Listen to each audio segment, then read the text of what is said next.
রং লেখা আর্টের পক্ষ থেকে সবাইকে স্বাগতম। দেখো বন্ধুরা, দেখো আবার একটি ফ্ল্যাগ ড্রয়িং নিয়ে তোমাদের মাঝে চলে আসলাম। তো এই যে অনেকে ফ্ল্যাগ ড্রয়িংটা করতে অনেক ভয় পায়, তো আমি বলছি ফ্রি হ্যান্ডে এইভাবে যদি ফ্ল্যাগ ড্রয়িংটা করতে পারে ছোট বাচ্চারা বা যারা আছে আরও যারা ড্রয়িং করতে মানে পছন্দ করে, তো এইভাবেই যদি ফ্রি হ্যান্ডে ড্রয়িংটা করা যায় তাহলে অনেক সহজ এবং অনেক সিম্পল।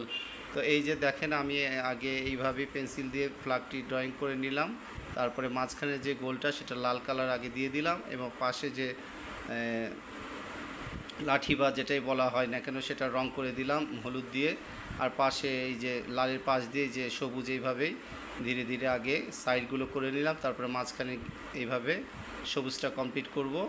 আর সবুজ কমপ্লিট করার পর তারপর আমি একটি পেন্সিল দিয়ে এটাকে আউটলাইন দিয়ে আরও ফুটিয়ে তোলার চেষ্টা করব, যেটা আমাদের বলে সুতা পেন্সিল। সেই সুতা পেন্সিল দিয়ে আমি ধীরে ধীরে এইভাবে ফ্ল্যাগটি কমপ্লিট করে ফেলবো। তো এই যে আমার ফ্ল্যাগটি ফিনিশিং কাজ শেষ হলো, এইবার আউটলাইনের কাজ।